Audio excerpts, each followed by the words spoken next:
Hello दोस्तों, आपका डर कैफे में स्वागत है।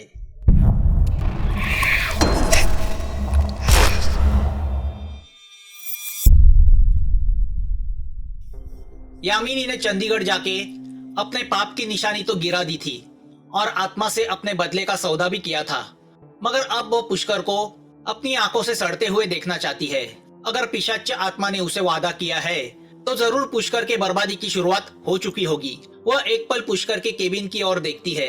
उसी केबिन में उसने वह पल गुजारे थे जो उसके जिंदगी के बेहद बुरे पल थे।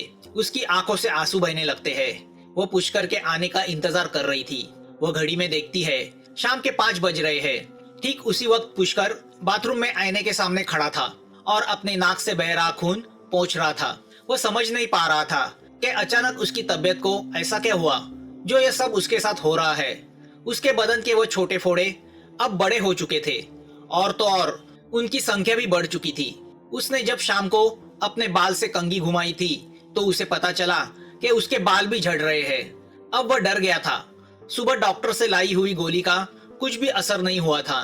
उल्टा वह ज्यादा ही थकान महसूस कर रहा था और उसे लंबी ड्राइव करके कतोला जाना था। उसने अभी तक यामिनी को फोन नहीं किया था और यामिनी ने भी उसे फोन नहीं किया था, जो उसके लिए एक आश्चर्य की बात थी। आखिर ऐसी हालत में जाना मुश्किल था तो उसने जाना ही कैंसिल किया। वह समझ नहीं पा रहा था कि अचानक तबीयत इतनी खराब होने का आखिर कारण क्या है। उसने परेशानी में सुबह से कुछ खाया भी नहीं था और तो और उसे ऐसा महसूस हो रहा था कि उसके आसपास किसी का अस्तित्व है। कोई तो चीज है जो उसके आसपास घूम रही है। वो डर गया था। जब से उस कब्रिस्तान के पिशाच ने उसका गला दबाया था तब से कुछ भी ठीक नहीं हो रहा था। उसने नीचे होटल से चिकन टिक्का मसाला, रोटी और पाया सूप मंगाया। जब वेटर खाना लेके आया तो उसे वेटर के पीछे किसी का साया नजर आया। वो डर गया, मगर वेटर को कुछ दिखाई नहीं दे रहा था तो वेटर चला गया। मगर पुष्कर अब काफी डर गया था। उसने कैसे वैसे खाना खाया और सो गया। पुष्कर कितनी देर सोता रहा उसे ही पता नहीं चला। शायद काफी रात हो गई थी कि अचानक पुष्कर को ऐसा लगा मानो आसपास कोई बदबू आ रही है, मगर उसकी आंखें खुली नहीं रही थी। तभी उसे एहसास हुआ जैसे कोई चीज उसके गर्दन को चुभ रही है। उसने कैसे वैसे आंखें खोली, मगर सामने का नजारा देख के उसके पैरों तले जमीन खिसक जाती है। उसके मुंह से आवाज तक नहीं निकल पाती। एक भयानक काली परछाई उसके गले में अपने नुकीले दांत घुसा के उसका खून चूस रही थी। वो परछाई इतनी भयानक थी कि उसे देख के पुष्कर की आंखें फटी की फटी रह जाती है। उस साये के पूरे बाल झड़ चुके थे। उसकी आंखें लाल लाल बड़े गोटियों की तरह थी। उसकी चमड़ी पूरी तरह से जल चुकी थी जिससे वो बदबू आ रही थी। उसके नुकीले नाखून उसने पुष्कर की गर्दन पे दबाए हुए रखे थे। उस पिशाच जैसी परछाई के मुंह से कर्राने की आवाजें आ रही थी जो उस शांत माहौल में गूंज रही थी। पुष्कर ने उठने की कोशिश की, मगर उस ताकत के सामने उसका कुछ चल ना सका। वह बस डरी आंखों से वो सब देख रहा था। उसके मुंह से कैसे वैसे चीख निकलती है और वो बेहोश हो जाता है। सुबह हो गई थी। शिमला के ही एक इलाके में वह सात्वी नाम की औरत बाजार से कुछ सब्जी और केक लेके अपने घर की तरफ जा रही थी। आज छोटे रेहान का बर्थडे था। उसने आसपास के किसी से कोई ताल्लुकात नहीं रखे थे तो रेहान का बर्थडे सिर्फ वह दोनों ही मिलके मनाने वाले थे। रेहान ने छोटे टॉय कार की फरमाइश की थी जो उसे बड़ी मुश्किल से मिली थी। वह रेहान को अकेला ही घर छोड़ के आई थी। उसे पता था वो टीवी पे कार्टून देखने में व्यस्त होगा। जैसे ही वो घर के दरवाजे के पास आती है, अपने हाथ की टॉय कार नीचे रखती है और चाबी से घर का दरवाजा खोलती है।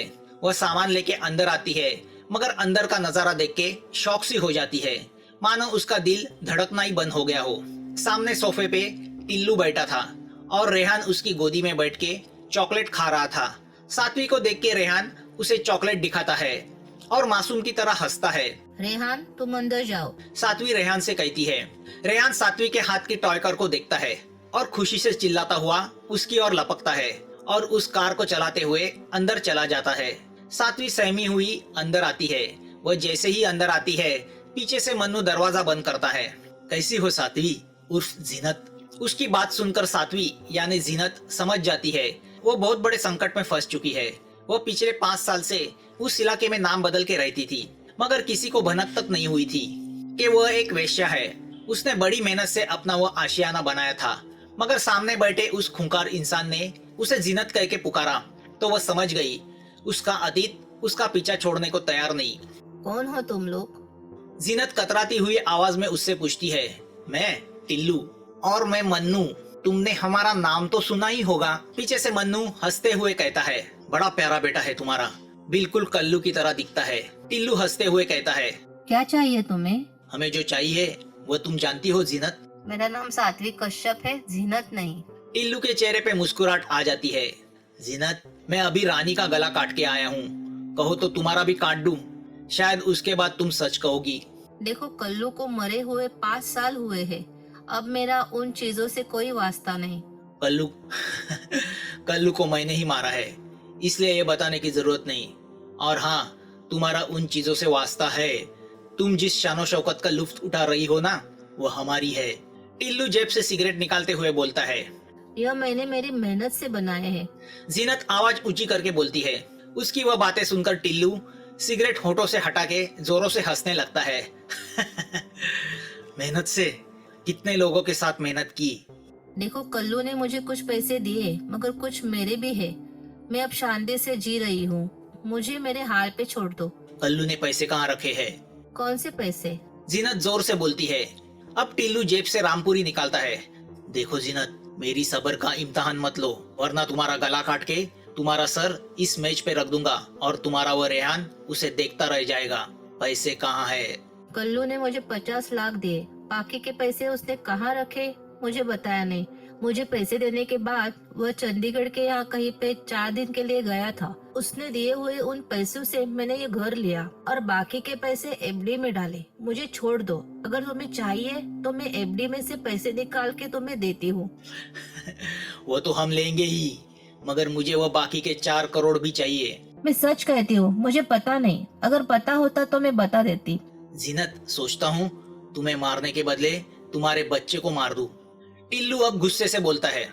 नहीं, मैं सच कह रही हूँ। मुझे पता नहीं कल्लू ने पैसे कहाँ रखे हैं। टिल्लू मन्नू को इशारा करता है।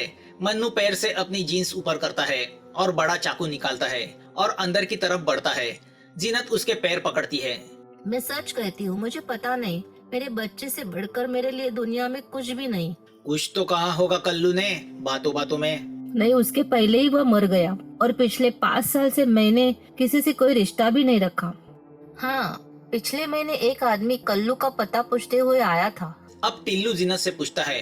कल्लू का पता? उसने मुझे आधार कार्ड की जेरॉक्स दिखाई जिस पर कल्लू का फोटो था। वह कह रहा था कि वह उसका दोस्त है, मगर मैं जान गई थी वह उसका दोस्त नहीं, शायद कोई सरकारी आदमी या बैंक का आदमी था। बैंक का आदमी? क्या नाम बताया उसने?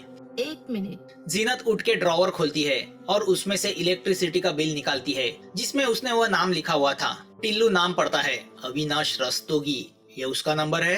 हाँ। अब टिल्लू वो पेपर जेब में रखते हुए जीनत से कहता है। देखो जीनत, मैं तुम पे विश्वास रखता हूँ, मगर तुम्हें मेरा एक काम करना होगा।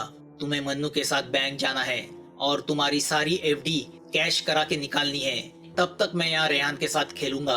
तुम वापस आओगी तो हम पैसा लेके जाएंगे, फिर तुम आराम से रेहान का बर्थडे मनाना। क्या कहती हो? पसीने में लथपथ जीनत हाँ कह के सर हिलाती है। यहाँ फोन की आवाज से पुष्कर को होश आता है। उसे रात वाला वाकया याद आता है, मगर उसे समझ में नहीं आता जो कुछ हुआ वह सच था कि उसका वहम। मगर जब वह अपनी गर्दन से हाथ घुमाता है तो वह बहुत दर्द महसूस करता है। फोन बज ही रहा है। वह हाथ बढ़ा के फोन देखता है। फोन यामिनी का है। यामिनी ने वीडियो कॉल लगाया था। पुष्कर सोचता है कि अगर यामिनी ने उसे ऐसी हालत में देखा तो वह शॉक हो जाएगी और सवाल शुरू होंगे। वो फोन कट करता है और उसे वॉइस कॉल लगाता है। यामिनी फोन उठाती है। हेलो यामू, बेबी कैसी हो? यामिनी ने पुष्कर की हालत देखने के लिए उसे वीडियो कॉल किया था। वो उससे कहती है। 2 दिन हो गए फोन नहीं किया। तुम्हें देखने का मन किया तो मैंने ही वीडियो कॉल लगाया। तुमने कट क्यों किया? सब ठीक ठाक तो है ना? यामिनी उससे पूछती है। हाँ हाँ हाँ, ठीक ही हूँ। तुम्हारी आवाज को क्या हुआ? वो कल पहाड़ी पे थोड़ी चढ़ाई हो गई थी ना, तो बदन दर्द कर रहा है। शाम तक ठीक हो जाएगा। वीडियो कॉल करो ना बेबी, मैं तुम्हें देखना चाहती हूँ। मैं भी यही चाहता था, मगर यहाँ इंटरनेट बराबर नहीं, फोन कट हो जाता है। कल रात में कतौला आ रहा हूँ, फिर देखना क्या है, भाव में मजे करेंगे एक दूसरे की। ठीक है, अगर तबीयत ठीक नहीं है तो? जानू, तबीयत की ऐसी की तैसी, तुम्हें मिलने के लिए तो जान दे सकता हूँ। जान ही तो लेनी है तुम्हारी। यामिनी हल्के अंदाज में कहती है। क्या क्या? क्या कहा? तुम जान तो हो मेरी। ठीक है, कल रात को मिलते हैं। Bye sweetheart. Yamini phone cut करती है। ये पुष्कर के साथ पहली बार हुआ था कि पहले यामिनी ने फोन कट किया हो। वो फोन को देखते रह जाता है। बाथरूम के आईने में वो खुद को देखता है और शॉक हो जाता है, मानो आईने में कोई दूसरा ही शख्स हो। उसका चेहरा पूरी तरह से सफेद पड़ा था, आंखों के पास काले सर्कल पड़े हुए थे, बाल भी कुछ कम से लग रहे थे, मानो कोई लाश खड़ी हो। वो सोचता है ऐसा चेहरा लेके वो यामिनी का सामना कैसे करेगा, उसका रिएक्शन क्या होगा। फिर वो सोचता है क्या फर्क पड़ता है, उसे मारना ही तो है। एक बार वो काम हो जाए फिर दिल्ली जाकर किसी स्पेशलिस्ट का अपॉइंटमेंट लेके वो अपना इलाज कराएगा। मगर अचानक मुझे हुआ क्या है, और वो रात का खून चूसने वाला पिशाच, यह कैसा भयानक सपना है। वह एकटक आईने में देखते रह जाता है। वहाँ यामिनी भी समझ जाती है कि पुष्कर के साथ कुछ तो गड़बड़ हुई है, इसीलिए वो वीडियो कॉल नहीं कर रहा। शायद काले जादू का असर शुरू हुआ है। पुष्कर का अंतिम वक्त आ चुका है। वह मन ही मन खुश हो जाती है। पूरे 1 महीने के बाद वह इतनी खुश थी। कल रात उसकी पुष्कर से मुलाकात होने वाली है, मगर वह नहीं जानती थी कि पुष्कर उसकी मौत की चाल रच रहा है। इस कहानी का अगला पार्ट जल्द आपके सामने आ जाएगा। अगर आपको यह कहानी अच्छी लगी हो तो प्लीज इस चैनल को सब्सक्राइब कीजिए। आपके कमेंट्स का हमें इंतजार रहेगा और नोटिफिकेशन के लिए बेल आइकन दबाना मत भूलना। जल्द मिलेंगे एक नए डर के साथ। Thanks for watching.